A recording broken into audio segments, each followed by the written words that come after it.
why don't we bring in one of the great mathematicians on this planet? My next guest has bucked conventional wisdom within his own community and has been silenced as a result. Dr. Knut Witowski. Knut Witowski, Ph.D. Why do you think there is so much pushback to your line of thinking? I think because so many people have invested so much of their ego, and so they have a problem to acknowledging that maybe it was a bit too much. In Germany, the Leopoldina has advised the government to open schools as soon as possible, because that is one of the most urgent things to enforce the buildup of herd immunity and shorten the duration of the epidemic. So there is no evidence that the shutdown actually had any effect. It would have been much better to spend $2 trillion and improve the ability of nursing homes to isolate themselves. We should act now and not wait for 12, 18 months and shut the economy down until there may be or may not be a vaccine. You've been all over the news. You've been tweeting a lot about this, talking about herd immunity. I'm talking about an exit strategy. I want to get to herd immunity. Do you agree that it's possible? Yes, definitely. I think in large parts of the country we're already there, at least in the Northeast. Really? So explain that to me. You think we're already reaching herd immunity. We're right there, because I'm saying let's take a month, let's lock down the elderly. So up in New York, they're terrified. Cuomo doesn't want anybody visiting New York. You think New York has made it? Are they there?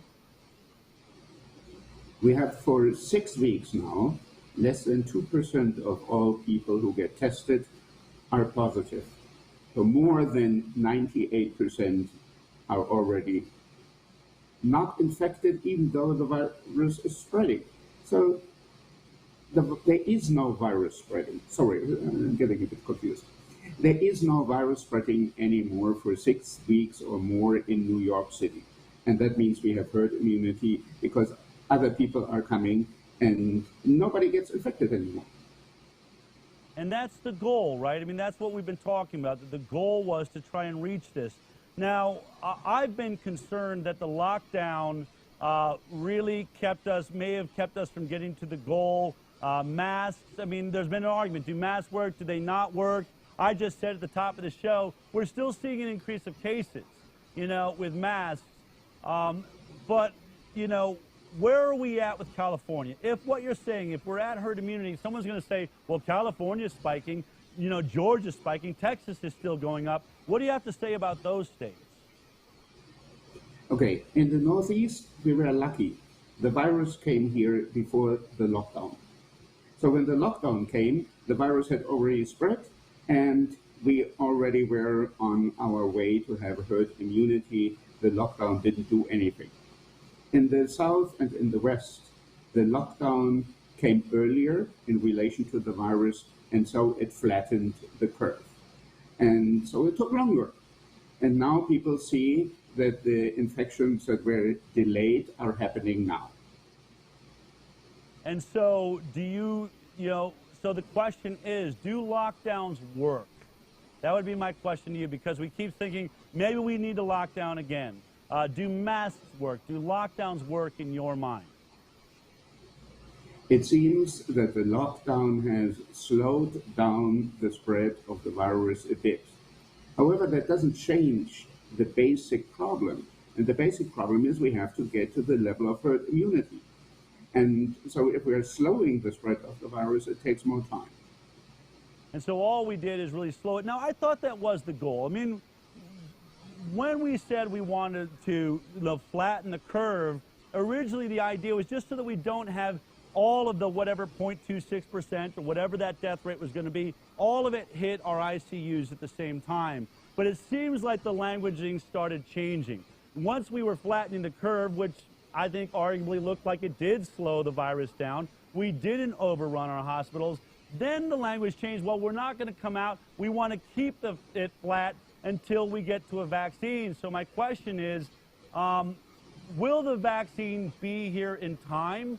Because as I just was talking with Toby Rogers, an economist earlier, I mean, we're having devastating effects here in America. And I don't see how a vaccine in its best day gets here before the next 12 months, which we're going to be in ruins. I mean, our unemployment, you know the numbers. We're in a horrific situation here in America.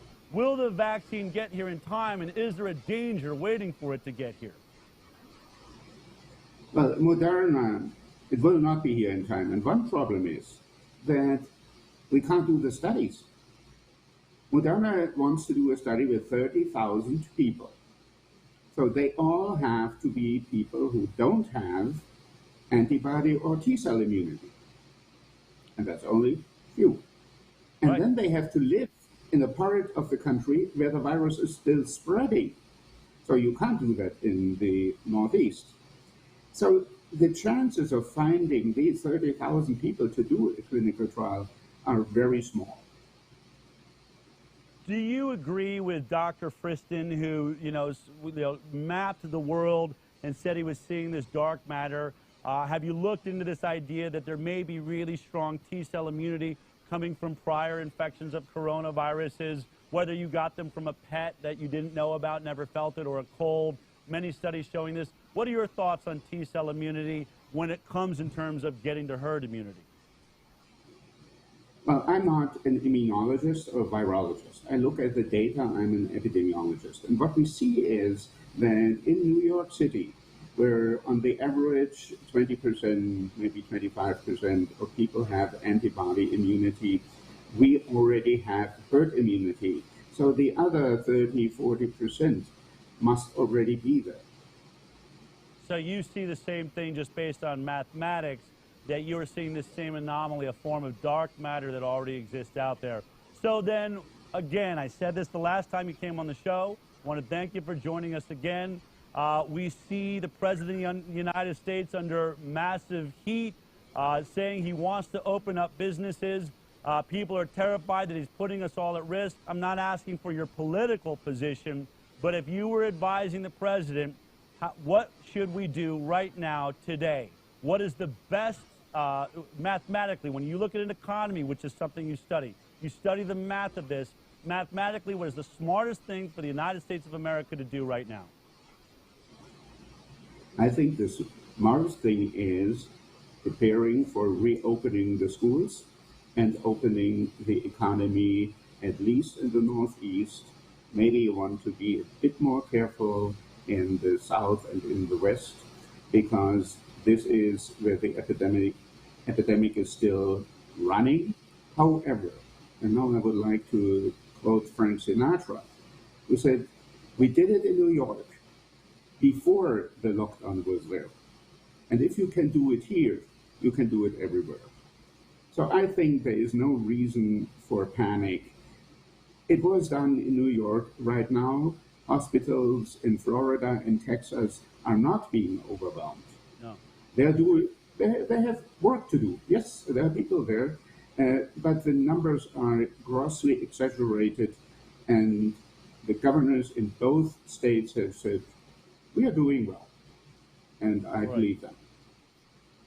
What are your last words to the United States of America, the people that are terrified of this disease?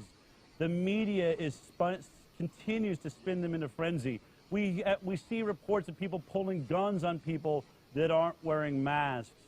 Do you have any advice to those people that are afraid? Well, as FDR said, fear is something that prevents us from acting reasonably and rationally. We need to be reasonable and rational, and if we are, we don't have anything to fear. I appreciate your time, Knut. Thank you for joining us. Thank you for being a voice of reason out there in the world where so many seem unreasonable. I thank you for your time. Take care. If you liked that clip, then be sure to check out our live broadcast of The High Wire every Thursday morning at 11 a.m. Pacific Time. You can watch it on Facebook, YouTube, iTunes, and Twitter. We'll see you there.